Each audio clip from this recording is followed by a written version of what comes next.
Bueno, os he mentido un poquito, espero que me podáis perdonar. Vamos a tocar chicha, hoy vamos a tocar hueso, porque encima tenemos aquí a Enrique Valdecantos. Buenas, Enrique. Muy buenas, Sergio, ¿qué tal? Aquí por primera vez en el sí, estudio. Sí, en presencial. Sí, tocándolo, eso existe, esto existe. Existe, no es meta todavía. No. Vamos a hablar de economía. Y mientras hablábamos un poquito estos días qué temas tratar, la verdad que se van agolpando, ¿no? Porque ayer al final tuvimos un dato de IPC en Estados Unidos. No fue tan malo, pero fue malo. Yo aquí venía comentando, para que te hagas un poco una idea, Enrique, que yo hay veces que cuando escuchas a otros compañeros hablar, pero no porque lo piensen ellos, sino porque es el consenso de mercado, a mí me hace mucha gracia, ¿no? Es que daban a entender como si era un mal dato o era un buen dato, pero sobre todo si era un buen dato, porque salía, en vez de ser 8,3, salió 8,2, pero bueno, que hubiera salido un 8, una cosa de esas, es que el mercado iba a despegar como si no hubiera un mañana. Y yo diciendo, pero a ver, vamos a ver, ¿cómo que consenso de mercado es que porque salga 2, 3 décimas, 5 décimas por debajo, es o sea, la inflación no desaparece en Estados Unidos, sino que se va a perpetuar, porque los subidas de tipos, nos han hablado hace 3 semanas de que querían los miembros de la Fed llevarlo a un 5,5 los tipos de cara a, bien es verdad, 2023, pero los primeros meses de 2023, digo, bueno, que salga un poquito más bajo puede ser coyuntural, ni más ni menos. Pero luego, después de este dato, vino la gran sorpresa. Caen todos los mercados y a última hora rebotan. Y ahí yo estoy escuchando miles de, no sé si decir parábolas, cuentos. En definitiva, yo creo que es más sencillo. Simplemente los profesionales, como yo creo que tú y yo hemos hablado muchas veces, esperan un momento donde la gente empieza a ponerse cortos, de repente ellos compran y ganan dinero. ¿Hasta cuándo van a ganar dinero? Porque no sabemos si eso hoy, mañana o pasado va a seguir subiendo. Pues ellos han pegado el pelotazo, pero de ahí a que de repente hayamos cambiado el signo de esa tendencia bajista, etcétera, yo ya no sé cómo lo verás tú. Bueno, yo estoy de acuerdo contigo. Se suele decir en bolsa que el precio crea el relato. O sea, al final, lo que haga el mercado, en base a eso construyes la justificación, ¿no? Lo cual es un poco ridículo y yo creo que demuestra lo ignorantes que somos ante los acontecimientos económicos. Y esa es la verdad. Es lo que tú dices. Ayer sale el dato de la inflación y de pronto el mercado se hunde y todo el mundo construyendo el relato sobre esa caída. Bueno, claro, es que los datos de inflación siguen siendo muy malos, etcétera, y luego rebota otro 3%, recupera todo lo perdido y el relato automáticamente cambia y dicen, no, pero es que la expectativa es que la Fed va a ser muy dura y si va a ser muy dura ya están anticipando que la recuperación va a estar relativamente cerca, ¿no? Entonces, bueno, somos esquizofrénicos, ¿no? Cuando estamos en el mercado. Eso no quita que podamos intentar hacer análisis y planteamientos de qué puede estar pasando en la economía, porque evidentemente son datos económicos que muestran una realidad económica, ¿no? Pero es que es un punto muy interesante el que tú has dado con respecto a lo del mercado. Cae el mercado un 3% y parece que ya todo se hunde. Y de pronto se recupera, pero no deja de ser nada. Y luego la inflación sigue siendo mala, sigue siendo un dato malísimo. Estamos 8,3, 8,2, sigue aumentando con respecto al último periodo y eso es incremento de los precios, una barbaridad. Tengo aquí la segmentación de cómo han sido por categorías esa inflación en Estados Unidos y lo que es el petróleo ha subido más de un 60%, una locura. Luego lo que ya se traslada al consumidor final, gasolina, casi un 20% en Estados Unidos. Que luego en Europa y en España estamos más o menos a la par, estamos también con una inflación disparada. Luego hay un componente dentro del IPC americano que en función un poco de cómo lo estudies al final, porque hay dos formas de calcular el IPC, ¿no? Es la antigua, digamos, y una nueva que sacó la FED o algo así. He visto, el problema es el componente del sector inmobiliario, que dentro de esa cesta tiene un componente muy alto, pero claro, llega un momento. El otro día yo hablaba de que ha salido aquí una inmobiliaria española hizo un estudio donde decía que a día de hoy todavía estamos en precios un 30% todavía por debajo del 2008, o sea, de esa burbuja. Yo no pienso que haya todavía burbuja ni cuestiones como aquellas. Es decir, todavía queda margen para que pueda subir quizás aquí en España los precios, pero en Estados Unidos va todo lo contrario, va a bajar. Entonces, quizás el problema que nos vamos a encontrar, que no lo sé, ahí ya me dices tú, es dentro de esa cesta los precios pueden bajar. Los de los alquileres veremos cómo se modula, pero no que tenga tanto peso el sector inmobiliario dentro de cómo calculan ellos el IPC distorsionará un poquito lo que es al final el resultado. Sí, bueno, el mercado inmobiliario en Estados Unidos está muy sobrecalentado. O sea, se habla de burbuja, aunque hablan que todavía puede tener cierto recorrido al alza. El caso es que el tipo de interés de la hipoteca de los Estados Unidos está ya en el 7%. O sea, están intentando efectivamente enfriar la economía y ese es un sector que lo están intentando enfriar vía, evidentemente, subida de tipos y está el 7%. Pero es que sigue habiendo mucho consumo, es que el paro sigue en mínimos y ese yo creo que es el problema, que la FED está intentando echar fuego con subida de tipos y por eso ahora se espera que sea tan agresivo en noviembre y en diciembre hasta el 4,75, 5 puntos que se espera y eso es una barbaridad. Pero es que aún así la inflación sigue siendo mayor.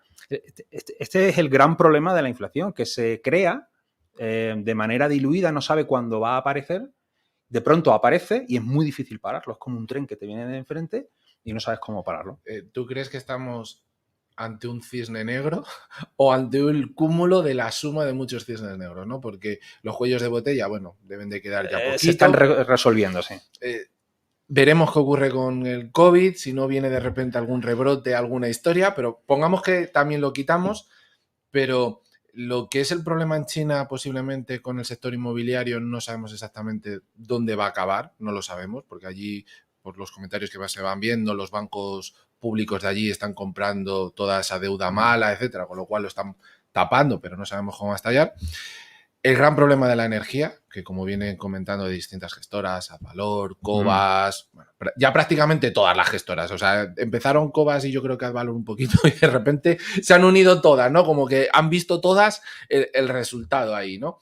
De que lo que dicen es, no se han hecho las inversiones, con lo cual este año China no ha estado como debería de estar y por eso en Europa hemos conseguido almacenar, pero el año que viene, si China no cierra, a ver qué ocurre. Y por último, estarían estos dos casos que son, no sabemos qué va a pasar al final con la guerra, no sabemos cómo se va a solucionar, porque incluso aunque se solucionara, el problema de la energía va a seguir existiendo. Y a mí el que me da más miedo y el que no sé por qué intuyo que eso va a reventar es Reino Unido.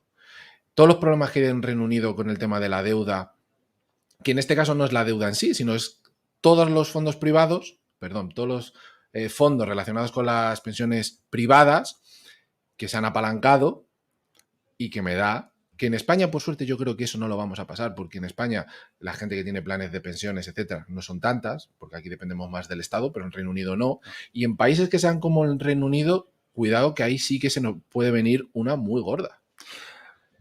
Bueno, el tema de las pensiones en el Reino Unido se está ahora utilizando como baza para criticar el sistema de capitalización privado. O sea, ya muchas veces hemos hablado en privado y también en público de que el sistema actual de pensiones es un sistema que no se sostiene porque está basado en la demografía y ya sabemos que la demografía a largo plazo lo que nos lleva es que haya menos cotizantes y más gente que necesita pensión. Y claro, en Reino Unido se empieza a capitalizar parte de las pensiones, pero se lleva mucha deuda pública. Y es que aquí hay una trampa. Sí que es cierto que han caído muchísimo, pero porque los bonos están cayendo muchísimo, porque la renta fija está cayendo muchísimo, sobre todo la de larga duración, precisamente porque es mucho más sensible a los tipos de interés. Pero claro, ¿por qué caen tanto los precios de los bonos? Entre otras cosas, por toda la impresión y por todos los quantitative easing y todas las compras que ha habido por parte de los bancos centrales de deuda, que han hecho que hayan estado en tipos negativos durante tanto tiempo. Entonces, claro, si tú una gestión de planes de pensiones la estás llevando a deuda pública y no lo estás haciendo bien, de una manera mucho más diversificada, pues te puedes encontrar con situaciones coyunturales en las que efectivamente se está perdiendo muchísima riqueza en términos de pensiones. Y Reino Unido, sin duda, es un problema. Hablaba de los cisnes negros y es interesante porque decía Taleb que realmente el cisne negro es aquel evento que no sabemos que puede llegar, ¿no? Entonces, todos los factores que tú has comentado, yo no los metería dentro de cisnes negros, porque en el fondo están ahí. No sabemos cómo van a terminar, pero las posibilidades o las hipótesis que surgen de todos esos eventos, pues más o menos están estudiadas y se pueden empezar a descontar. Pero el cisne negro de verdad es el que no se sabe que puede venir, tipo Torres Gemelas, que nadie se lo esperaba, salvo algún iluminado, ¿no? O alguien de inteligencia, pero bueno. Bueno, sí, ya han dejado de ser cisnes negros porque ya han pasado. Eso sí. En este caso. Pero fíjate, cuando estabas ahora hablando de otra vez de lo del Reino Unido, me estaba viniendo la película Margin Call, que es justamente el caso este, porque en Margin Call detectan el problema que tiene la entidad, que no se sabe. intentan hacer entender que a lo mejor es Lehman Brothers, etcétera, pero bueno, no ponen nombre, porque dentro del departamento de riesgos descubren que se han apalancado demasiado y que el control de riesgos, bueno, lo descubre uno, pero no lo dice y al final acaba descubriendo otro dentro de la oficina. Me recuerda a esto mismo. Es decir, en sus expectativas, en sus proyecciones, etcétera, tenían muchos escenarios, pero justo este no lo tienen en cuenta. Entonces, no es que hayan hecho mal las inversiones, sino que los acontecimientos, oye, casualmente no lo tenían dentro de sus proyecciones. Y yo sigo diciendo que a mí eso me da mucho respeto porque es que es muy gordo lo que puede ocurrir si eso se lleva. El apalancamiento está detrás de todas las grandes quiebras. Por eso, cuando hablamos muchas veces en términos de finanzas personales, etcétera, es trasladar la misma idea, pero al ámbito de las finanzas personales. Intentan no apalancarte, intentan no endeudarte en exceso, si lo haces de manera muy controlada, ¿no? ¿Por qué? Porque como venga una quiebra y en bolsa pues te salta el margin call, el famoso margin call, es que tienes que vender a pérdidas y estás muerto. Eso pasó con el famoso launch de Capital Management, en el que estaban varios premios Nobel y que quebró, y es el ejemplo que pone Taleb de Cisne Negro. Tener una estrategia de coberturas, etcétera, sobre deuda rusa, me parece que era, ¿no? Tendría que recordarlo. Efectivamente, vino un cisne negro, vino ese escenario de cola que nadie esperaba y quebró. Y esto lo podemos trasladar, bueno, pues en este sentido a nuestros inicios, ¿no? Cuando empezábamos como traders, atraídos por ese day trading tan famoso, donde en algún momento nos hemos apalancado y nos hemos fundido la cuenta. Bueno, claro, el que haya hecho day trading y tal apalancado lo sabe. Te has fundido la cuenta. Sí.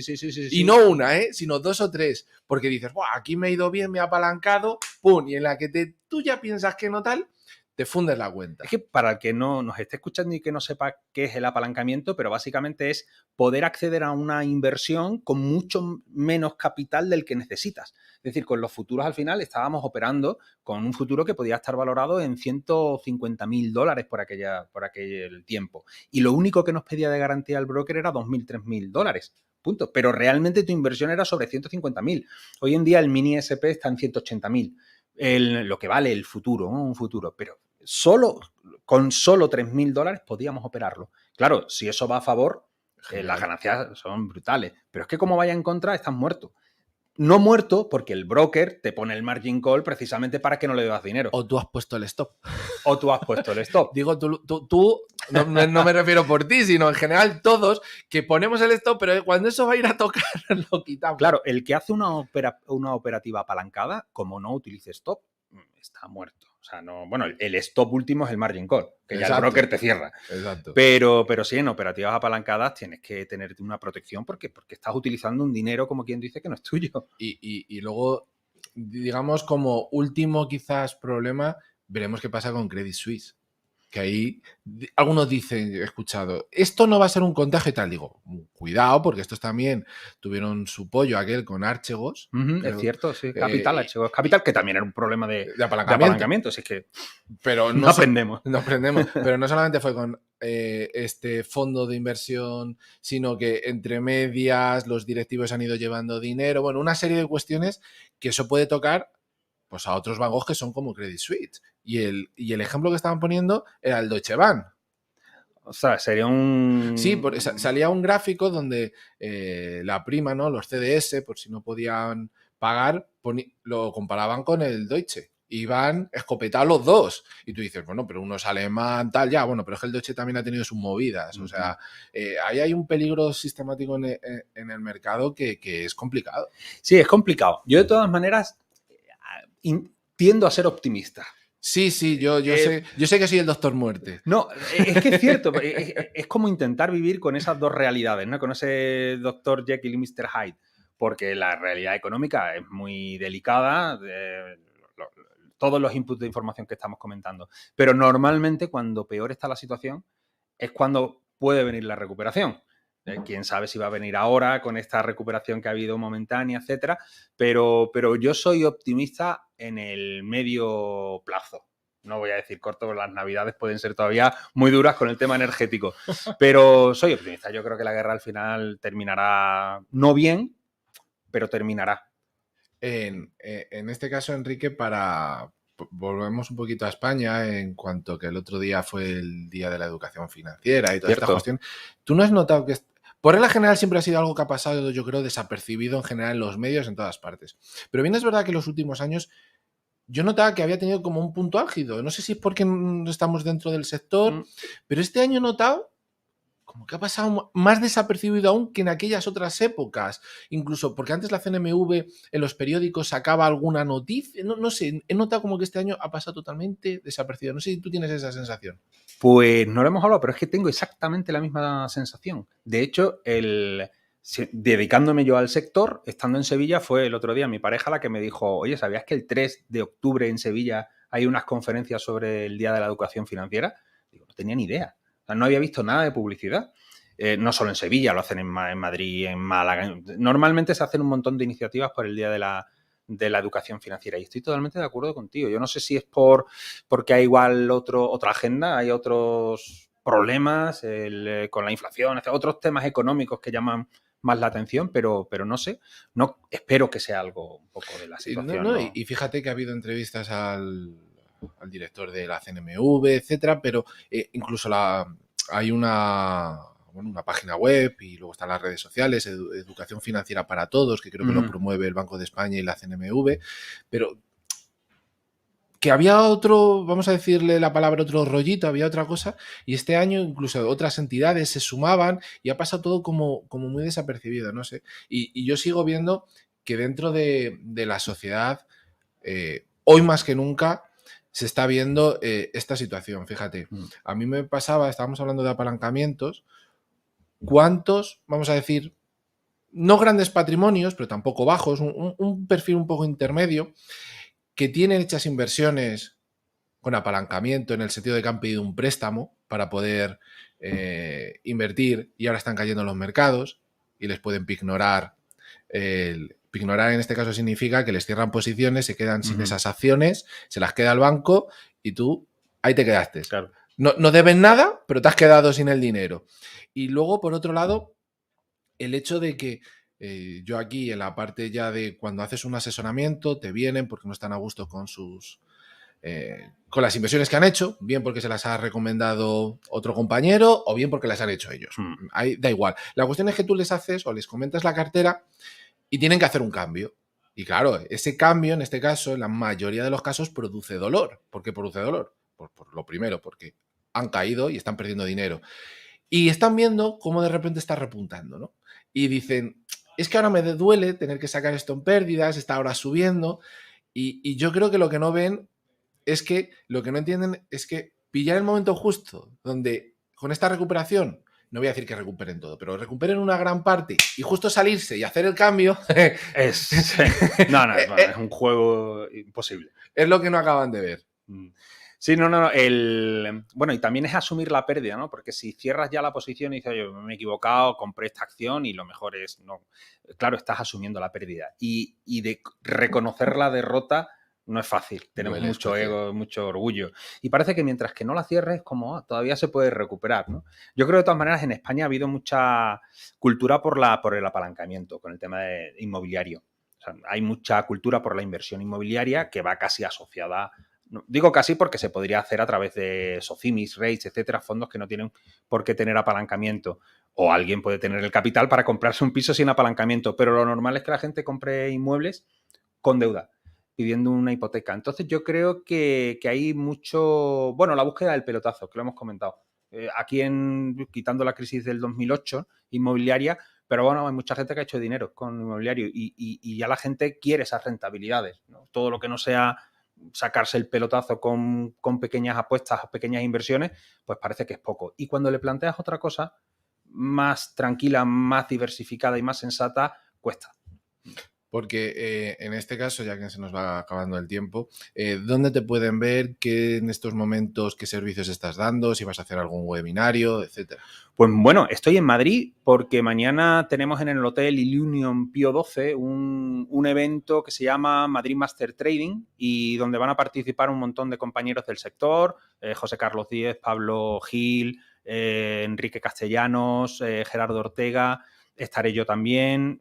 Bueno, un montón de gente del sector. Yo estaré interviniendo a las 6 de la tarde y hablaré un poquito sobre Wyckoff, gestión de carteras. Quiero hacerle un enfoque un poco crítico Y luego me pueden encontrar en redes, en Twitter Valdecantos, Instagram Enrique Valdecantos y en la web donde yo doy formación principalmente, que es precioyvolumen.com.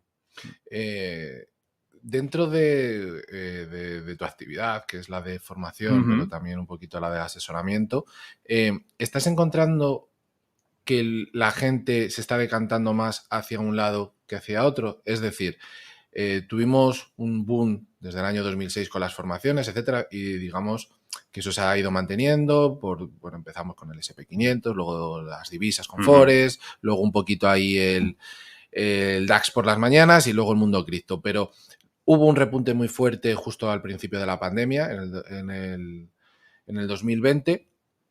Pero ahora estos últimos, no sé si decir meses o estos últimos años, tú estás viendo que eso quizás se ha enfriado un poquito, hay la sensación, y que se ha derivado un poquito más a buscar ya un asesor financiero que te ayude, o todavía está ahí la cosa.